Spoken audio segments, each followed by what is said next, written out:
আর যদি এটা মাঠে জল দিবে তাহলে এখন 1 সপ্তাহ দাঁড়া পরীক্ষা দে ওই দেখ হ্যালো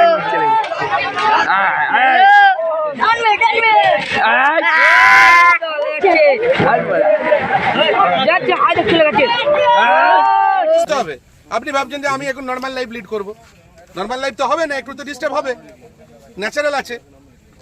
বন্যা যে নিজেরাই দেখতে পাচ্ছেন যে ওখানে ব্রিজ ভেঙে গেছে, এখানে এত জলের কারেন্ট রয়েছে।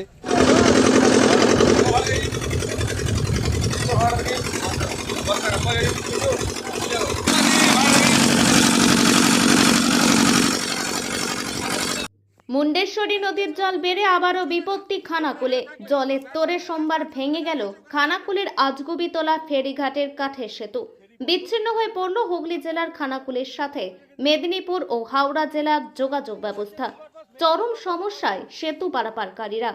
জানা গেছে নিম্নচাপের বৃষ্টি ও লাগাতার ডিভিসির জল ছাড়ার কারণে ক্রমশ বৃদ্ধি পাচ্ছে মুন্ডেশ্বরী নদীর জল।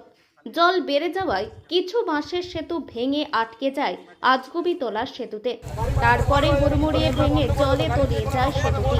ঘটনার খবর পেয়ে ঘটনাস্থলে পৌঁছায় খানাকুল থানার পুলিশ সহ প্রশাসনিক আধিকারিকরা। তারাই নদীর ধারে দাঁড়িয়ে থাকা ভিড় সামাল দেয়। সেখানে উপস্থিত হয়ে খানাকুল 2 নম্বর ব্লক তৃণমূল সভাপতি রমেন প্রামাণিক বলেন, ব্রিজ ভেঙে যাওয়ার কারণে আটকে পড়েছে স্কুল পড়ুয়া থেকে শুরু করে হাসপাতালে চিকিৎসা করাতে যাওয়া রোগী ও সাধারণ মানুষ। তাদের দলীয় উদ্যোগে তাদের জন্য খাবারের ব্যবস্থা করা হয়েছে, সাথে তাদের পারাপারের জন্য আপাতত নৌকার ব্যবস্থা করা হয়েছে। যেভাবে নদীতে স্রোত বইছে, সাথে নদীর জল ক্রমশ বৃদ্ধি পাচ্ছে, তাতে করে নৌকা ব্যবস্থা বন্ধ করে দেওয়া হবে। আপাতত আজগুবিতলা ফেরিঘাটে ফেরি পারাপার বন্ধ থাকবে বলে জানান খানাকুল 2 নম্বর ব্লকের জয়েন্ট বিডিও। সব মিলিয়ে সেতু ভেঙে যাওয়ার চরম সমস্যায় পড়েছেন পারাপারকারীরা। আমি খানাকুল থেকে আসছি, পরিষ্কার ওখানে গিয়ে দেখলাম যে ব্রিজ ভাঙা, তাই জন্য আমাকে বললো যে এদিক থেকে আসতে, এদিকে বললো যে নথিপুরের ওখানে ছাড়বে, তাই জন্য এদিকে আসলো। আমি জিকিরা যাব। জল ভাড়া একটু তো সমস্যা হবে, এটা আমাদের হয়ে যায় তো সারাক্ষণ, কিছু করার থাকে না। আপনার নাম দিদি? কিরণ মারা দলে। পরীক্ষা গেল, পরীক্ষা হবে কাল থেকে।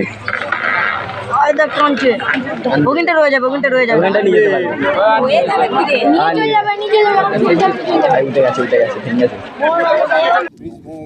দেখুন, সকালেই আমাদের যে অজগবিতলার ব্রিজটা ছিল, ওই ছোটোখাটো কিছু যে বাঁশের ব্রিজ ছিল খানাকুল 1 ব্লকের বিভিন্ন, যেমন কাবিলপুর, সেই ব্রিজ ভেঙে এসে আটকে যায়। আটকে যে তার যে পিলারগুলো আছে যেগুলো টেক দেয়, সেগুলো কেটে যায়, কেটে একটা বিপত্তি ঘটে।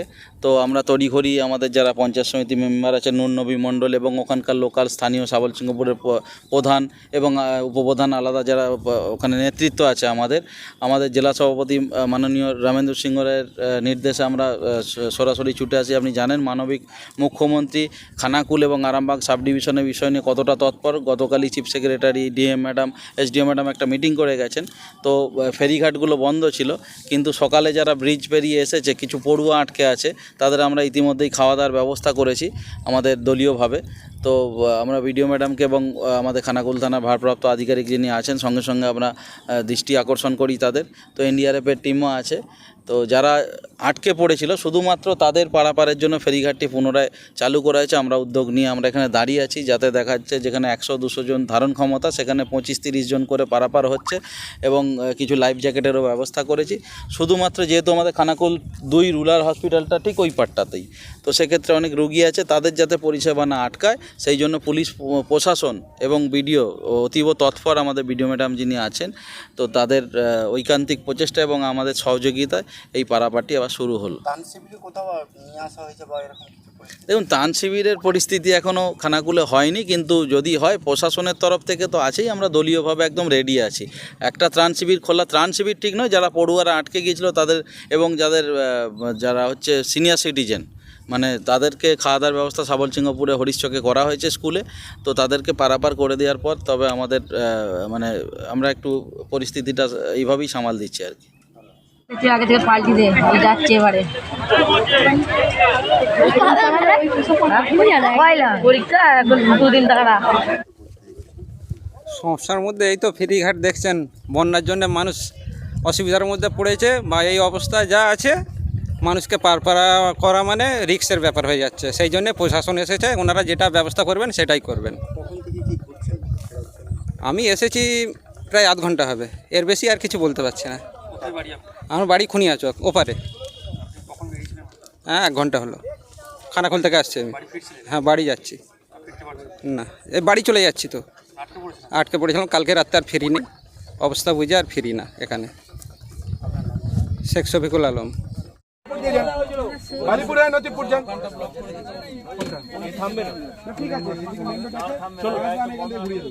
ঘুরে আসুন। চলুন ব্যাগে আসুন।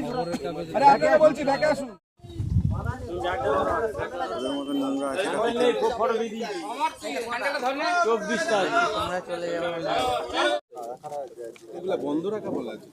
না এই মুহূর্তে প্রশাসনের কাছে এই মুহূর্তে যা নির্দেশ আছে, জলের যেরকম কারেন্ট আছে তাতে এই মুহূর্তে নৌকা চলাচলটা মানে খুবই বিপজ্জনক হয়ে উঠছে। তো এই জন্য আমাদের নৌকা চলাচলটা বন্ধ করে দিতে হবে। তো আমরা ভেবেছিলাম সকালবেলায় যেটা এমার্জেন্সি পারপাসে, মানে ধরুন যাদের মেডিকেল এমার্জেন্সি আছে বা যারা এপাশে এসে কোনো কাজে আটকে পড়েছে, তো তাদেরকে পার করাবো, কিন্তু জলের যেরকম কারেন্ট আমরা রিস্ক নিতে পারছি না। হ্যাঁ হ্যাঁ হ্যাঁ, আপনারা জানেন আজগুবিতলার কাছে ব্রিজ ভেঙে গেছে সকালবেলা। তো এক্ষেত্রে আমরা আর এরকমভাবে রিস্ক নিতে পারবো না।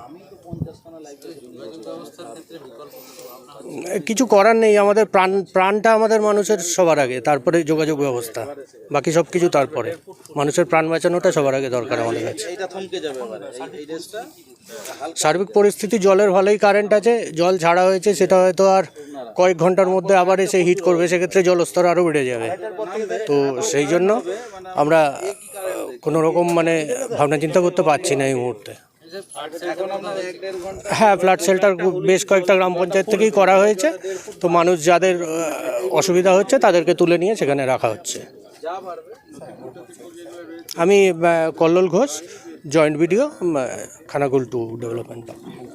এখন আরামবাগেই রয়েছে প্রাণ আইভিএফ ফার্টিলিটি সেন্টার। নিঃসন্তান দম্পতিদের মুখে হাসি ফোটানোর বিশ্বস্ত প্রতিষ্ঠান প্রাণ আইভিএফ ফার্টিলিটি সেন্টার।